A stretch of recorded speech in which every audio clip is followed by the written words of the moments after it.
मेरी नई नई शादी हुई थी। ससुराल में हम 3 लोग थे, मैं, मेरा पति और उसका भाई।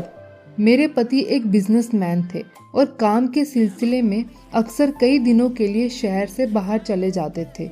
मेरे पति के माँ बाप कुछ साल पहले गुजर गए थे, इसलिए मैंने कुछ ही दिनों में ससुराल के घर की पूरी जिम्मेदारी संभाल ली थी।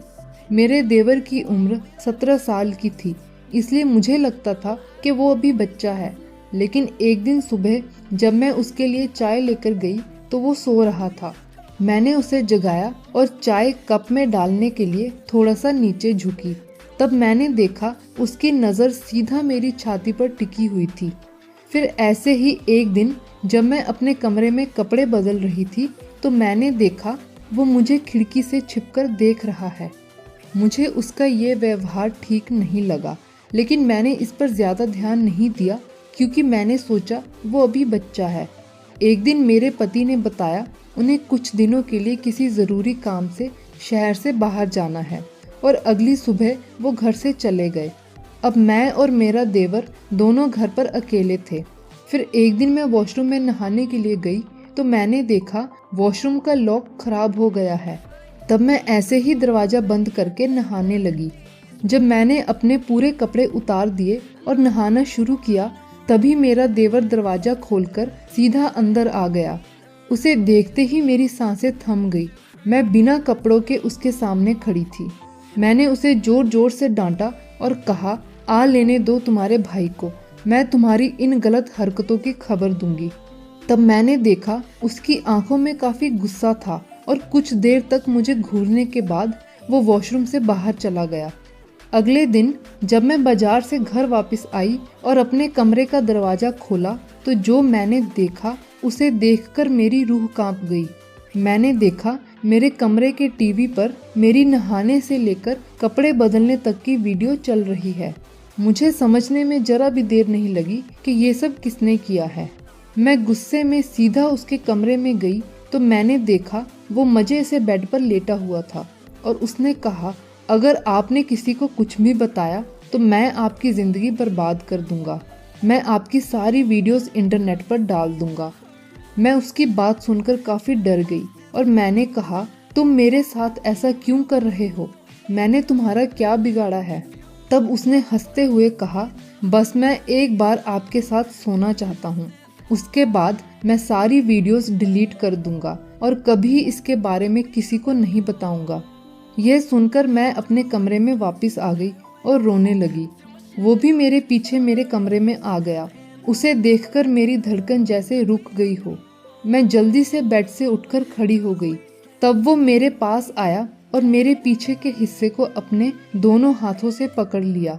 मैं वीडियोस के कारण पहले ही उससे काफ़ी डरी हुई थी और उसे ऐसा करने से रोक भी नहीं सकती थी। फिर उसने कहा, भाभी आपका शरीर बहुत ज़बरदस्त है। जब मैंने आपकी छाती और पीछे का हिस्सा पहली बार देखा था तो मैं अपने आप पर काबू नहीं रख पा रहा था और उसी दिन से मैंने सोच लिया था कि आपके साथ एक रात तो ज़रूर बिताऊंगा। मैं रोते हुए उससे मेरे साथ ऐसा ना करने के लिए हाथ जोड़ने लगी, लेकिन उसके दिमाग में तो कुछ और ही चल रहा था। फिर उसने बहुत ही ज़ोर से कसकर मेरे पीछे के हिस्से को पकड़ लिया और मेरी छाती चाटने लगा। डर के मारे मेरी सांसें फूलने लगीं। तब उसने मेरे होठों को चूमना शुरू कर दिया और मुझे बेड पर लेटाकर मेरे ऊपर लेट गया। मैं आंखें बंद करके बस रोए जा रही थी। फिर उसने मेरे कपड़े उतारने शुरू कर दिए और कुछ ही पलों में मैं बिल्कुल बिना कपड़ों के उसके सामने थी। फिर उसने अपने भी कपड़े उतार दिए। मैं फिर से उसे उसके बड़े भाई के वास्ते देकर ऐसा ना करने की मिन्नतें करने लगी, मगर उसके सर पर तो गलत काम करने का भूत सवार हो चुका था। उसने मुझे बेड पर उल्टा लेटने के लिए कहा और मैं ना चाहते हुए भी ऐसा करने के लिए मजबूर थी। तभी मुझे एहसास हुआ कि उसने मेरे पीछे के हिस्से को चूमना और चाटना शुरू कर दिया है। कुछ देर तक ऐसा करने के बाद वो इसी तरह से मेरे ऊपर लेट गया और मेरी गर्दन पर काटते हुए उसने अब वो काम करना शुरू कर दिया जिसके लिए वो पागल हुए जा रहा था।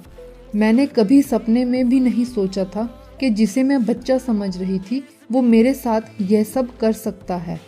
फिर वो बिना रुके लगातार मेरी गर्दन और कान पर काटते हुए काफ़ी देर तक अपना काम करता रहा।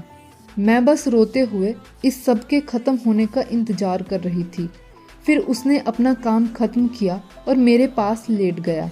मैंने उससे अपनी वीडियोस डिलीट करने के लिए कहा तो उसने कहा, इतनी भी क्या जल्दी है भाभी जी, अभी तो हमने ये सब शुरू ही किया है।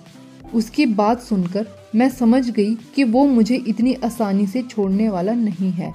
मैं अब ये सब और बर्दाश्त नहीं कर सकती थी और मैंने भी अपने कमरे में पहले ही हिडन कैमरा लगा दिया था ताकि अगर वो ज़बरदस्ती मेरे साथ गलत काम करे तो वह सब रिकॉर्ड हो जाए। मैंने वीडियो फुटेज निकाली और उसे लेकर सीधा पुलिस के पास पहुंच गई और पूरी सच्चाई बता दी। तब मेरे पति को भी इसके बारे में पता चला और वो मेरे पास आ गए। मैंने उन्हें सब कुछ सच सच बता दिया।